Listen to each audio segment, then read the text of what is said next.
I offered to host a session for my lovely colleague. Colleague? Yeah, I'm going to go colleague now. Customer. Yeah. Kevin, and I have racked my brains about trying to find something nice to say about him. Really difficult. But the only thing that could spring to mind this morning, and I'd like to shout out the AV guys for the help with this, was if you've not seen Kevin in a baby suit, you've missed out. Just wait. Just wait. Oh, I'm so excited. Might get an opportunity. So I would like to introduce you to Kevin. Have a lovely, lovely session, and I will be around for questions and answers later. Thanks, guys. Thank you. Welcome to the worst time for the session at JNUC. I'm not sure why I got the very last session. We didn't see it here, but I really do like the disclosure slide from the legal team. Interestingly enough, it's not an image, it's a text of the disclosure. So I modified the legal document that they sent us, and it made it all the way through, which I thought was a little bit fun. So I wanted to do a little bit of a different session this year. You're not going to hear Tim Knox say any words that you don't understand. You're not going to see any code. Part of this, I was thinking about like why I wanted to do this. Part of it was so there was a session that I understood all the words that were said. And part of it was to kind of just do something a little bit different in this space. We hear a lot of technical sessions, and I thought it would be interesting to do something a little bit different. So today I want to tell you, it's more of a story time.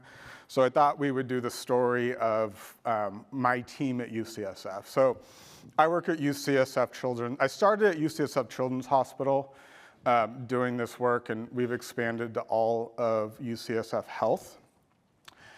And here's a photo of me. When I did these slides, they made me put notes in here. I didn't have any notes to begin with, so the note I added here was, this is me. Financial disclosures. This is always my favorite part about, if you go to a medical conference, there's a whole session, they always talk about their disclosures. So my first disclosure is I don't know what Keynote is, and when they sent me the website to do the presentation, they had all these templates that said Keynote template, and I texted Vix and I was like, I'm not giving the Keynote address. I don't think this is for me. And she's like, no, Keynote, like the Mac PowerPoint. So we'll see how this goes and if I got this right. I also can't spell, so any spelling errors you see are not my fault. And I hate acronyms, so healthcare is filled with acronyms. If you would like, I have an academic paper about how acronyms are divisive and do not contribute to collaboration. So I believe I have scrubbed this of all acronyms. I'm sure you'll find something in here you can point out to me. So this is really going to be more, going to be a little bit of story time. And I want to tell you about the team we've created at UCSF that supports Jamf as well as a suite of other applications that really surround clinical communications. And I'm going to talk to you about the people. We'll talk a little bit about the satisfaction scores that we get out of the team. And then we'll also talk about the penguin, which there is a story there and significance to it. So we'll get into that as well. This is the team we have at UCSF, and we cover a range of applications. So we have Jamf, we have iPhones, we use Volt as our clinical communication app. We have pagers. We still do use pagers in healthcare. The joke has always been that healthcare and drug dealers use pagers. Now we can add Hezbollah to the list of folks who still use pagers. I thought that was interesting when that came out. I'm like, it's not just us, other people use them. And this group, I was thinking about this, right? And I don't know that there's any kids in high school who are like, I'm dreaming of growing up to be a Jamf admin, right? Like it's probably not high on everyone's list of like dream jobs that they want to do in life. And this team has ended up being a super high functioning, high productive team. And there's a very wide array of backgrounds here. So my background is as a clinical nurse. I worked in the pediatric ICU when I started my career, moved on to the pediatric cardiac cath and EP labs, and so most of my background is clinical. We have members of the team whose background is in construction. So they started out installing nurse call systems in hospitals and security systems and worked their way up to the software side of it and kept going from there. We have folks on our team who have bachelor's degrees from UC Berkeley. We have people on our team who went to technical trade school and started with us as interns. A lot of our folks came up through IT field services, so they were out fixing people's computers and eventually ended up with us. We have a program manager who came through Epic and consulting world. So we have a wide array of backgrounds in our team that have all come together and worked together amazingly well. One of the things I love about the group is there's a high level of camaraderie. Quite a few of the members go play airsoft together.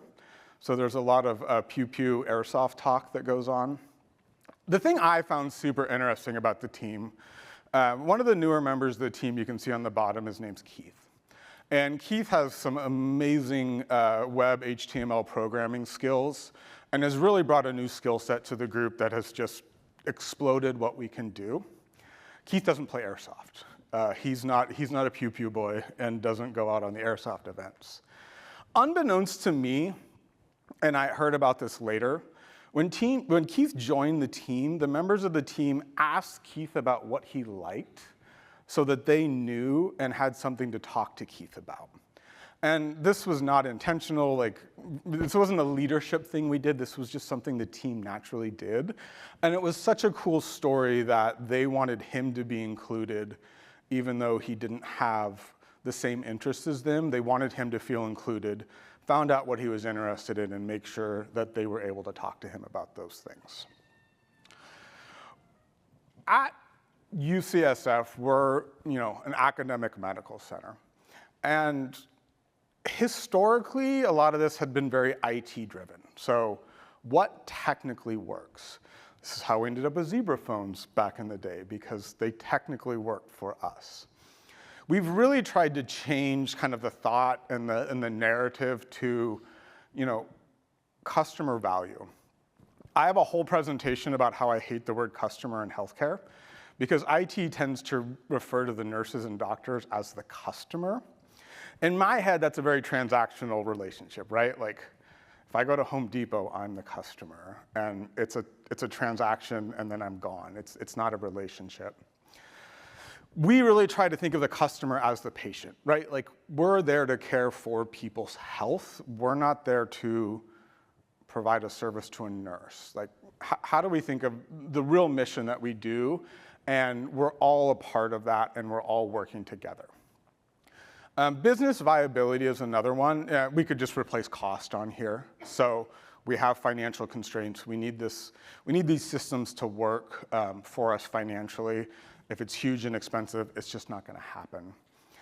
Feasibility, it's got to technically work. And I think the one we've tried to focus on more is usability.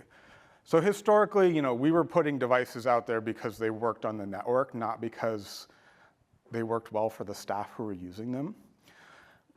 There's so many stories about, Android devices and not staying up to date with keyboards, and the typing experience is different.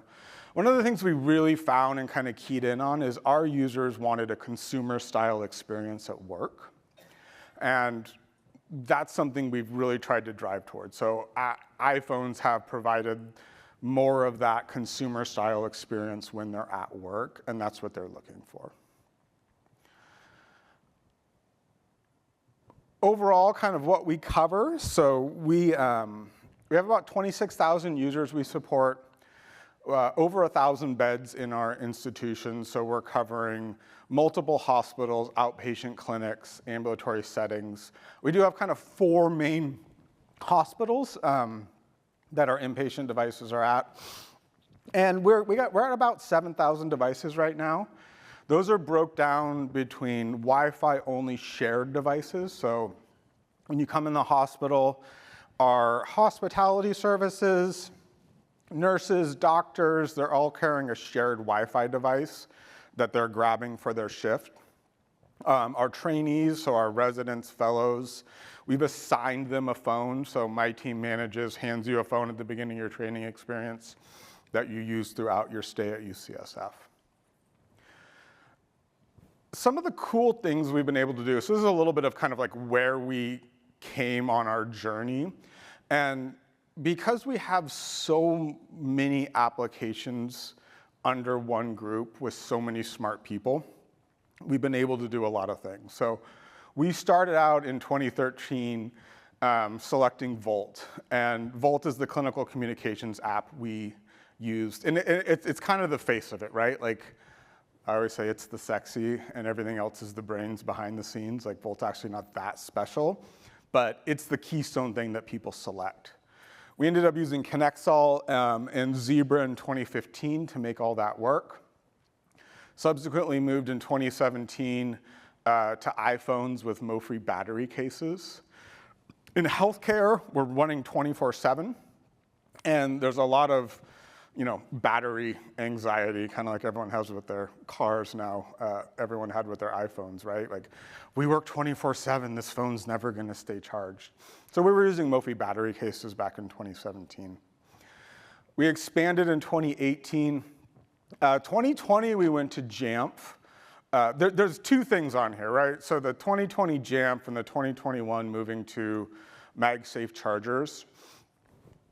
Those were the two things we did that we saved money, we got a better experience, and we made everyone happy. They're kind of the magical thing that never actually happens, that all three of those come together. And these moving to Jamf and getting away from MoFree battery packs were two of those projects that were really fun. When we went away from MoFree battery packs, I think we were kind of one of the first in healthcare to make that jump. And we were spending so much money on battery packs. They were dissatisfiers, they were heavy, they were exploding, they were burning people, right? Like all the bad things. So we said, let's just put a branded case on there, MagSafe adapter, and we'll put MagSafe charging pucks at every computer, throughout the institution. Again, you're gonna lose them, people are gonna steal them, all this stuff. We even bought battery cases or external batteries that were MagSafe that we put out on the units as kind of like safety measures. No one used them. Everyone loved it. We saved money. Nurses were happy. Everyone kept coming up to us going, can we get this for our area? Can we get this for our area? And we were able to do these things because of the group we have, and also because of the relationships we have with operations and some of the trust that they've built up with that. Things we did since we went live, and there's some cool stuff on here. The one that I really like is at the very top. So in 2016, our pediatric neurology group came to us and was looking to decrease the time to second-line anti-epileptic drugs in our seizing population. Now, these drugs have to be refrigerated. They have to be mixed at the bedside by a pharmacist, and they're quite expensive. So putting them in every nursing unit wasn't gonna be possible. So because of the suite of applications we had, they came to us with this problem. We were able to put a button on the wall in the nurse call system called Seizure Alert. Patient seizes, nurse pushes the button, pharmacist in charge of seizures has a phone in their pocket, phone goes off, tells them what room it is that they need to respond to. They can actually call into the room from the phone and have a conversation with the providers in the room and let them know they're coming, and come to the bedside and deliver the medications. This one, our neurology group loved. They ended up publishing it. And again, I think we were able to make this happen because we had so many of these applications under one roof and so many people working together on them. So we're going to transition a little bit. I don't know if anyone else in the room uses Gallup for employee satisfaction scores, but we use Gallup for employee satisfaction. It's kind of like US News and World Reports, where it's like a little bit of a scam when they do the hospital rankings. So, Walter always likes to tell you how amazing Cincinnati Children's is on the US News and World Reports. A lot of us don't really put a lot of weight into that, but we let Walter have it anyways. Gallup's another one of those. So our institution really likes Gallup scores. It's always a little weird to me that a vendor we pay money to grade us tells us that their test is valid. That seems a little bit self-serving, but we do care about it. So on this team, here's our Gallup scores for last year. And if you have seen Gallup scores, this one's pretty much off the charts. So 5 is the highest you can get. They got a 4.97 last year. There are only 8 respondents, so let's take that into consideration. But these Gallup scores are super high and have consistently been super high. Whenever we do Gallup and do the scoring, whenever the scores come out, I get a little kind of nervous because I know the question that's coming next. So these scores come out, our leaders look at it, and everyone calls me and says, Kevin, how are you doing this? And my answer is always like, I don't really know. And one of the, so my team, we talk about this and joke about this a lot. And I think one of the differentiators is, as the leader, I don't actually care about Gallup scores. I don't care what that score is. I care about my team being happy at work, at home, being whole people. Now, if that means the Gallup score is high, great. If everyone's happy, enjoying their job, being productive, and the Gallup score is not high, I don't really care, right? Like this is and you can make an argument that this is measuring that. I understand that, but at the end of the day, I'm not looking to increase my Gallup score. I'm looking to make my employees happy people. So this happens, everyone says, how do you do this? I'll go to the team and say, everyone asks me this and I don't really know, like, what do you all think? One of my favorite responses from one of my team members named John, he says, tell them fear, intimidation, and public humiliation is how you get such high Gallup scores. So I always tell people this jokingly. I hope it's a joke. It might be true. I'm not sure. It seems to work. So we're going to change gears a little bit. And this ultimately is a story of how our team adopted a penguin as its mascot.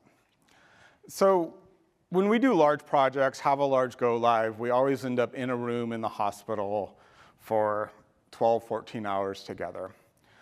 I started putting 24-hour videos of aquariums from YouTube on the screen. So there was kind of like something running in the background, right? You can like watch the fish swim around, live stream of an aquarium. It kind of breaks the mood up when things are tense. So we'd been doing this. And then when COVID came around, we all immediately went remote. And we were looking for like, how do we come together? How do we do something as a group? So we're out of San Francisco. This is the Cal Academy of Science in San Francisco. And they live stream penguin feedings every day. So we put a calendar event on everyone's calendar, and we all joined on Zoom, and we watched the penguins get fed in San Francisco every day together. And this was fun. It gave us all something to do together. It brought us together, and the penguins were right down the street from us, so there was that geographic connection of like, these are my penguins. So that then led to, well, let's make a trip to the Cal Academy of Science. So once COVID kind of got over, we took a group field trip to visit our penguins in person, and all came together, went and saw the penguins together. That then led into, well, we should probably pick a team mascot. And the obvious choice was a penguin. So we went through and found a bunch of images of penguins, and the team selected the image you see on the screen for the penguin. We also like to have fun together, so at the beginning, Vix might have made mention to a baby costume. We're coming from a children's hospital. I do have quite a few Halloween costumes shoved down in my desk, and every once in a while we'll pull out and wear a baby costume on Zoom. My team likes to record this and make GIFs out of it. So I don't quite know why they decided to make the "we just got jamfed." I'm sure there was something Jamf did or told us that we didn't like. So these will often pop up. And I think it demonstrates that culture of the team, that this is okay, this is fun, this is something we do. I think there's a whole folder of funny pictures of me that they like to pull out at various times. So from there, we picked this penguin, right? And then somehow we all end up making Zoom backgrounds with the penguin. And this just started out as like, I don't know, somebody made a Zoom background with a penguin and then we all shared it. But what this ended up doing, besides just being kind of fun, was my team would join large meetings and inevitably someone would ask, what's up with the penguin? Like, why do you all have penguins on your screen?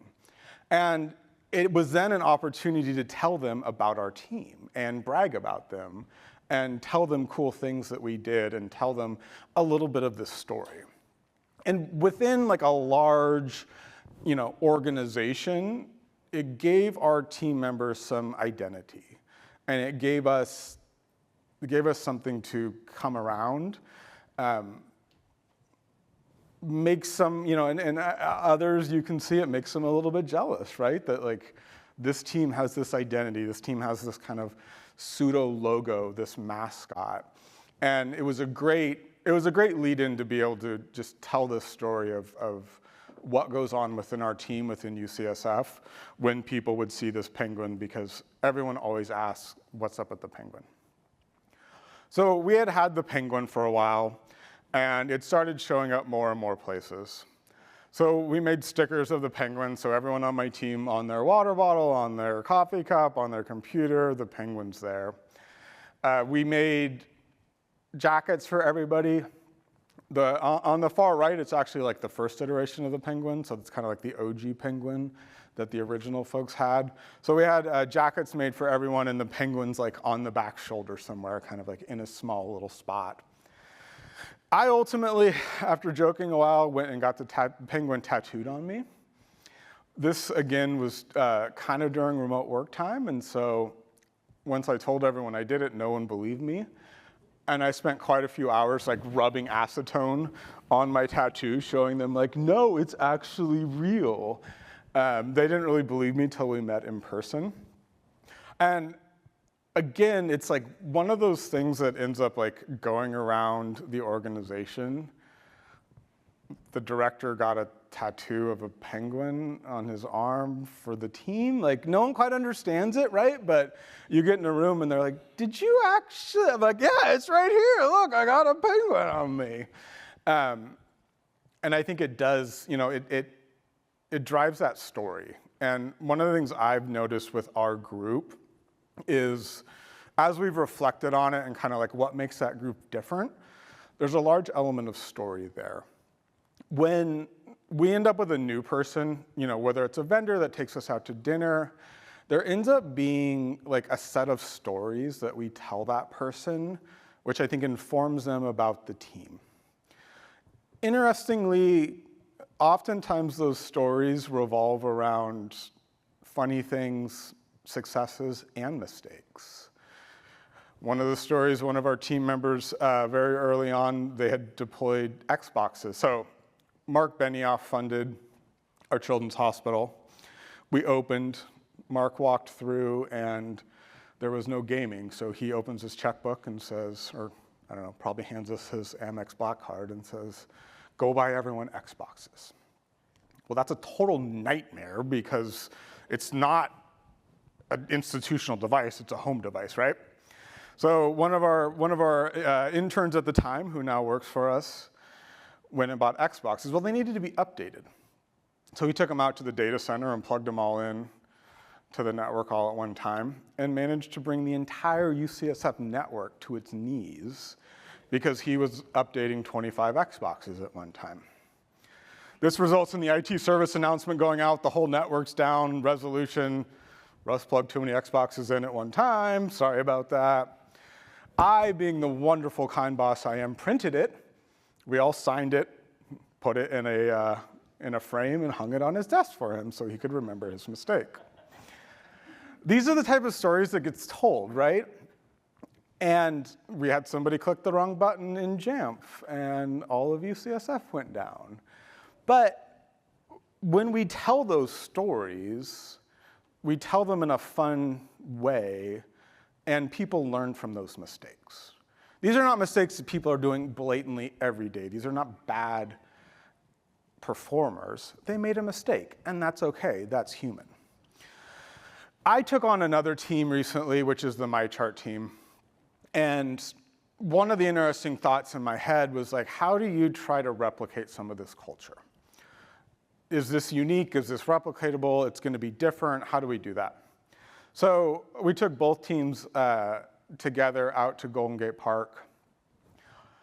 I hauled a propane-powered pizza oven into Golden Gate Park and made homemade pizza for the whole team. So we sat in the park, we had pizza, we had beer, we chatted. Everyone had a super great time, games were played, had some laughs, shared some stories. The takeaway from the MyChart team afterwards was, wow, the clinical communications team, they really share their mistakes. Like, they seem to make a lot of mistakes. And when I talked to that team later, the communication was, it's not that this team makes a ton of mistakes. They're really, really competent and really good, but it's okay to make mistakes. They don't need to hide it, right? It's not a culture, you're not gonna be penalized if you've done something wrong. If you do something wrong, we're all gonna get together, we're gonna fix it, we're gonna learn from it, and we're gonna move on. And especially in IT as a whole, at UCSF, that's a little bit of a different mentality. There is a lot of there's a lot of fear around people of, if I make a mistake, I'm gonna get fired, I'm gonna get in trouble. On my team, if you make a mistake, you're not gonna get fired, you're not gonna get in trouble. We're gonna fix it, we're gonna laugh about it, we're gonna tell stories about you, we're gonna embarrass you, but we're gonna move on. This is just a couple other examples of things the group like to do. So on the left, we were all meeting with Apple. So you can see Eric Boyd there, who a lot of you know, and a few others from Apple. I made a homemade birthday cake for one of the employees. Everyone sang happy birthday. We had food together. We had cake together. These are just those little things that we do that we don't really think about, but I think are different amongst the team. The team, this is a photo of, I wasn't there, the manager wasn't there, everyone went out for beers one day. And I have endless, we talked about this and the team just started dumping me photos of them playing airsoft on the weekend, them going out for beers, them having dinner together, them having fun together. So the group really does enjoy working together. They like spending time together afterwards. And I think the thing, as the manager, seeing them happy and productive in work and seeing them happy and productive in life is really one of the most rewarding things. So I asked the team, I told them I was doing this presentation. I ran through this presentation with them and said, what do you guys think? Give me your feedback. I don't actually know how this all happened. It wasn't on purpose. It wasn't orchestrated. It was very organic. One of the things they brought up was how we do all of our new hire interviews. So when we hire somebody new into the team, myself, the manager, interview them.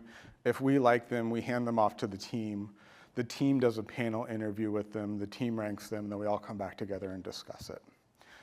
And I think one of the things we've realized over the years is, and Jamf people can cover your ears, there's no magical training you need to run Jamf. I can teach you that, right? If you're a halfway competent individual, we can teach you the technical skills needed to do the job. But almost more important than that is who that person is, what their work ethic is, how they fit into the team.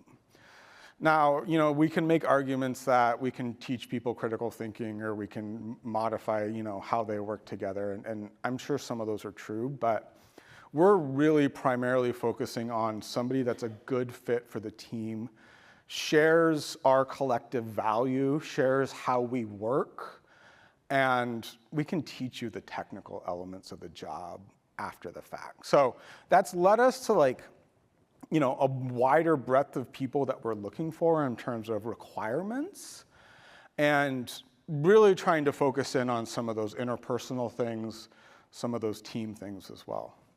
I do want to take a moment and recognize a celebrity sighting in the audience. The great Walter Dobbins from Cincinnati Children's has joined us, so thank you, Walter. He got the little announcement that there was free swag bags, and he was like, "Kevin, I'm going to be late. I need more water bottles."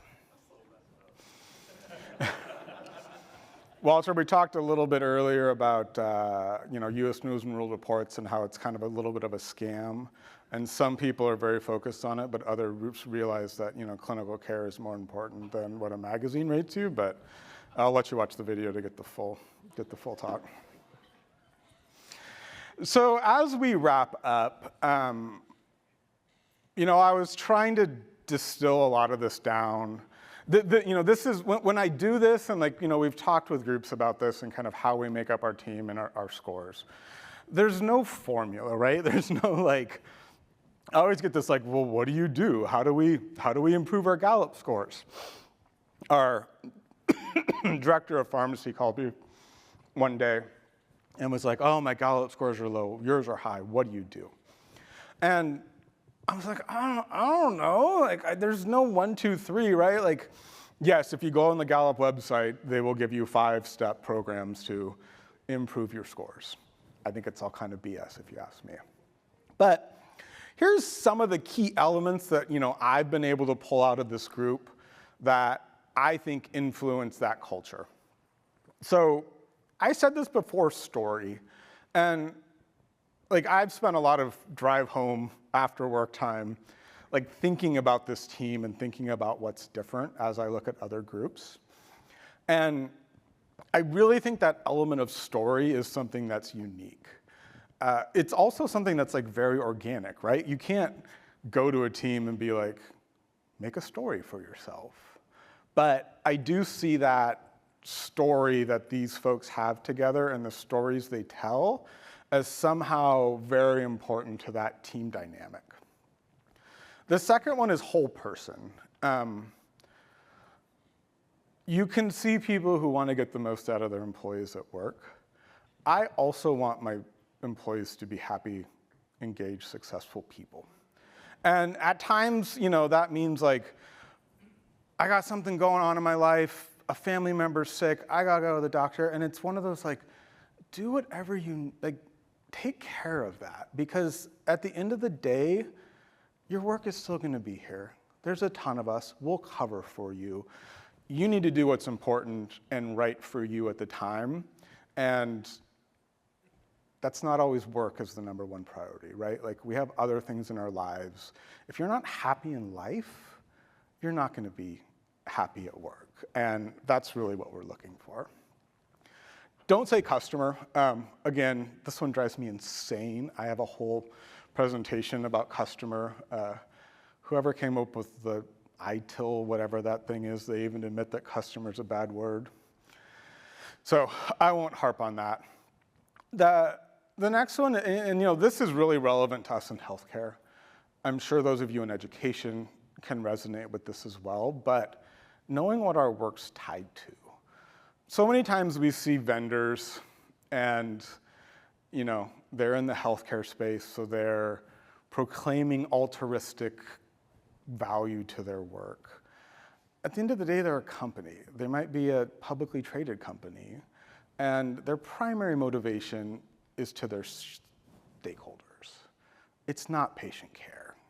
And when they tell you that, it comes off as a little bit dishonest. Those of us in healthcare, we really can clearly connect what we're doing, right? And for us in IT, we're not there to make an iPhone work for a nurse. We're there to make an iPhone work for a nurse so they can care for a sick patient and help them get better. Any of you are here for Keith's presentation. We're here to give that patient an experience in the hospital, holistic, caring, healing. Let's give them the music they want. Let's let the kid watch the TV show they want. One of the things I enjoyed most about working in pediatrics, and a lot of people, understandably are challenged by sick kids. It's a hard space for a lot of people to contemplate.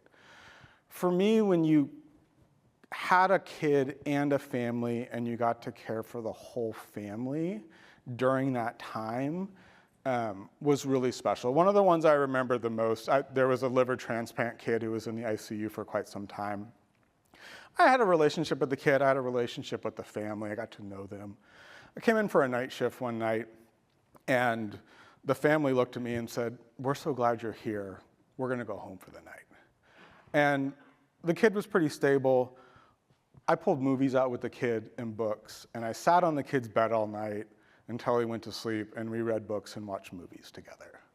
Now, was I using my nursing license to the highest level of its ability and caring for the kid's medical issues?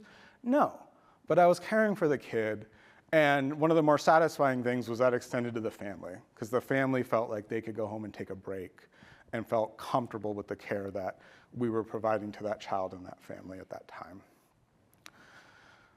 Next one, and we chatted a little bit about this, selecting new team members. I really do think that cohesion in the group and how that new individual fits into the group, and do they share the values of your team, is so much more important than oftentimes their technical ability. Have fun.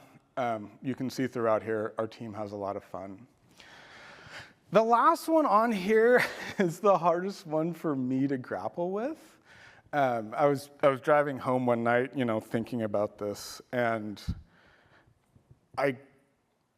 it was very, very awkward and uncomfortable to come to the realization that as the leader of the group, I have some influence into that culture and those people. And I called my manager the next day, and I was like, "James, do you think there's a part of me and you as the leaders that reflect on the group?" And he's like, "Yes, of course." As the person in charge, that was a very hard one to internalize, that somehow I was influencing that and having an impact on it, but it's true. And as you look at other groups with leaders, you can see the impact and the way they set the tone for the group. So those of you that are leaders, those of you that are looking at leadership, that does play a key part in how you set the tone for those groups and those teams. And yes, there's groups that don't have great leaders that still have this. I'm sure there's teams with a great leader that this hasn't developed, but I don't think we can ignore the fact that the leader has to be a part of setting that culture and creating the environment for these things to happen. So with that, thank you. I have a whole group of penguins for you. It took me a really long time to do this in Keynote because I don't know how to use Keynote. And individually animating each of these took some time. So I hope you appreciate this slide.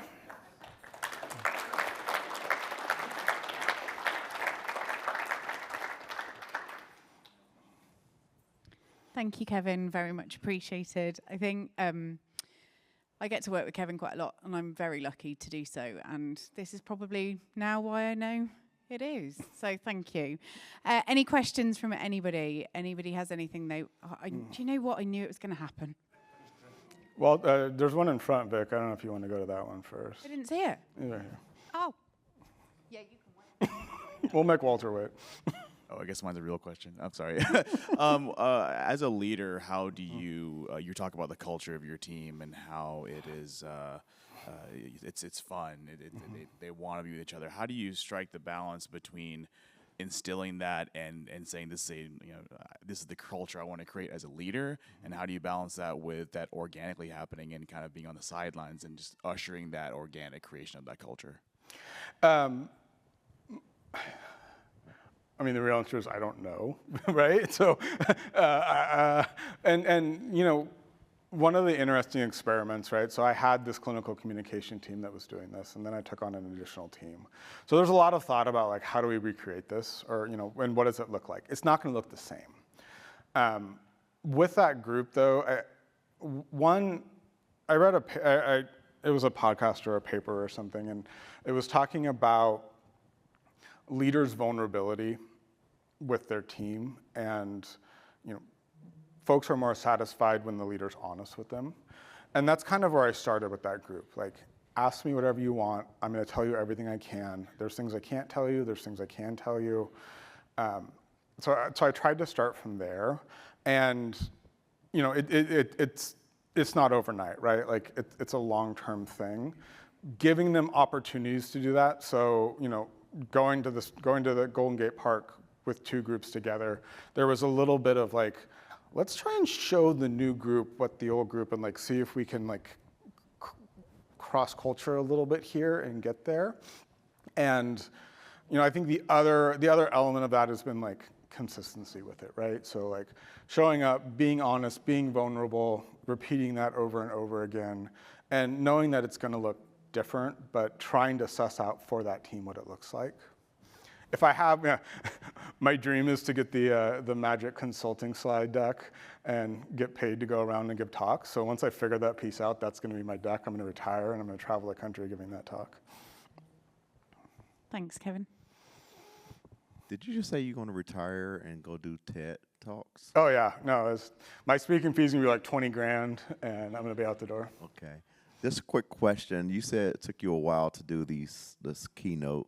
Like, can you give me like a roundabout number? How much time did you spend making these penguins? Well, the PowerPoint would have gone along quicker, but I was really excited when I found animations in Keynote, and I was like, ooh! So I think it was about 4 hours on a Saturday with a cup of coffee before I made this one.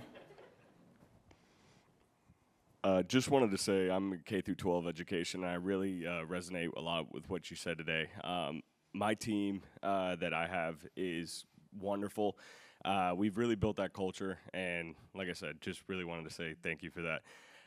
My question is, during your interview process, what does that normally look like? I know you said that you're able to teach and teach those technical abilities for that job, but when you said that your interview with them and then it kind of goes to your team for a panel interview, what does that look like? Are you guys asking more for like, how do you do work? Or what do you look for, more or less? Yeah, so we have like a qual-check survey that we do that we provide feedback. I personally think like interviewing is probably something you could do like a whole PhD study on, because it's like, when people give you the right answer, right? Like, the person that's read the website, and the question is always like, well, what do you do if you try and do something and someone says no? You're like, well, you go to the policy, and then you go to the manager, and then you go to the director. It's like, well, of course, right? So I tried to take those like standard interview questions, and I don't remember what we come up with off the top of my head, but we put those into a little bit different format. And one of the things I did was like try and meet with the team and talk them through things to look at when they're interviewing somebody. So, we oftentimes ask, like one of the standard questions is like, tell me about some time at work when a project didn't go right, or you had a difficult person and how you handled that. I personally look for, okay, can you answer the question, right? There's like an academic answer to that question, but then we've also asked them for an example. So for me, like I put more weight on, can they provide me an example versus answering the question right? And so the way the interview process works, like we'll get the resumes, I'll interview them, we'll pass them on to the team, and then like we'll do a final interview with them. I rely on the team, like I give them the format, but then we kind of let them go from there. And depending on the position or what we're looking for, I'm looking for the team to ask a lot of those technical questions. As in, like this was before I had the group, but there was somebody who got hired and said, I can do nurse call programming. And this was before I managed the group, and so he went through a different process. Turned out he couldn't do it, and he got released. So when we are looking for those technical skills that or someone's claiming to have them that rely on, that the team has, the team will go into that and suss out whether they're telling the truth or not. So that's a little bit of how we do that process. Any other questions or no? Lovely. Over here, Well, Vic, over here. oh, we've got 1 minute, or somebody will shout at me. It's the last presentation. There's not one after this. You like really fostered a culture of like, you know, acceptance, mistakes are okay. What's kind of the differentiator for you, like as a leader, of like when has like mistakes gone too far and it's kind of like a performance issue or something along those lines? Yeah, and so I think there's a couple things there, right? I think if it's repeated, it's something we're going to look at, right? Like if it keeps going, and this is like if it's an honest mistake versus you didn't do your job. So most of the mistakes, we're joking about. It was unintentional.